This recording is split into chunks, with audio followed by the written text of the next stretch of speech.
오늘은 기도하는 마음으로 불, 염증, 암 전이 응급 상황에서 어떻게 라는 제목으로 영상을 촬영합니다.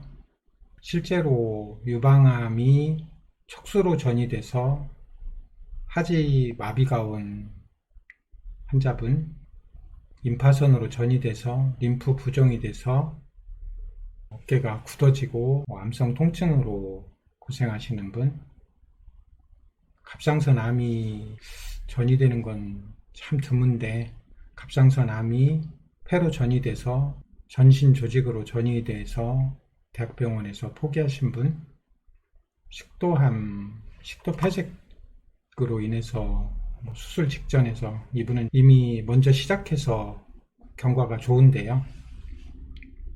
식도가 이렇게 거의 음식을 삼킬 수 없을 정도로 이제 막혔다가 이제 오늘 제시하려고 하는 5가지 방법으로 암세포가 빠르게 제거되고 염증이 줄어들고 부종이 줄어들어서 식도가 열렸거든요. 그래서 응급 상황은 조금 벗어나신 분이 있는데 이런 분들이 어떻게 앞으로 치료 계획을 짜야 하는가, 응급 상황이라고 판단되는 상황에서 할 수 있는 것은 없는 것인가, 이렇게 질문하면서 영상을 촬영합니다. 암이 전이돼서 급하게 타오르는 불이라는 상황에서 어떻게 할까요?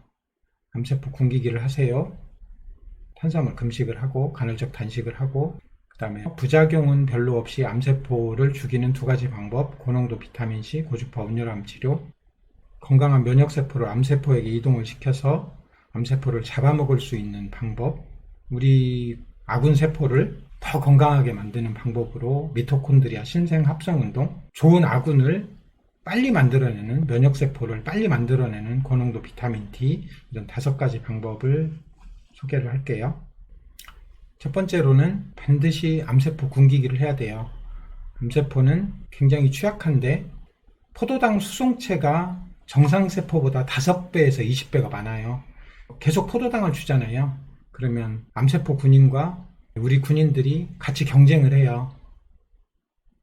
이 상황에서 암세포는 포도당밖에, 탄수화물밖에 못 먹는데 그 포도당을 차단을 하고 좋은 지방, 올리브오일, 생들기름, 라드, 돼지고기, 그 다음에 오리고기 기름, 불포화 지방이 많은 닭고기 기름, 생선기름, 견과류 같은 것도 좋은 에너지원이죠. 이런 것들을 주로 음식물을 먹으면 암세포는 굶습니다.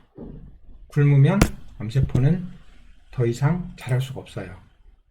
이제 불을 어떻게 끌 건가? 반갑습니다. 오늘은 불이 났는데 휘발유를 주면 불이 꺼지나요? 인체에서 염증이 생겼다, 그 얘기는 불이 났다, 이런 얘기고요.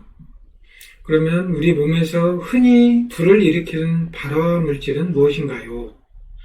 흔히 불을 악화시키는 휘발유 같은 물질은 무엇인가요? 휘발유는 설탕, 불을 끄는 손쉬운 방법은 뭔가요? 이런 거에 대해서 탄수화물인 거예요. 이렇게 탄수화물, 포도당을 차단을 하면 암세포는 쫄쫄 굶어요.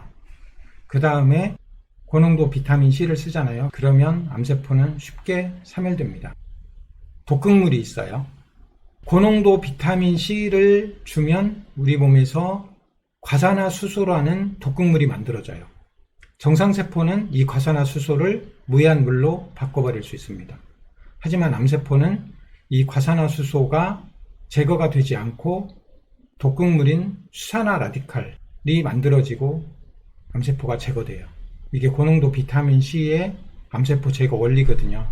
급하게 고농도 비타민C를 주 2, 3회 하면 암세포를 빠르게 부작용 없이 제거할 수 있는 거예요.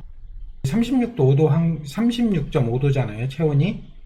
이 환경에서 암세포가 이렇게 자랐는데 42도라는 고열을 주면 암세포는 이렇게 사멸됩니다. 고주파 온열암 치료기라고 하는 것이 개발되어 있는 거예요. 암세포가 취약한데 42도를 높이면 화상은 입지 않고 암세포는 단백질이 손상되고 증식이 억제되고 대사가 교란되면서 죽습니다. 안타깝게도 완전히 죽이진 못해요. 비타민C도 마찬가지고 고주파 온열암 치료기도 마찬가지고. 그래서 고주파 온열암 치료기는 급한 불을 끄는 좋은 치료의 선택인 거죠. 부작용 없이. 정말 힘든 상황에서 운동을 해야 한다.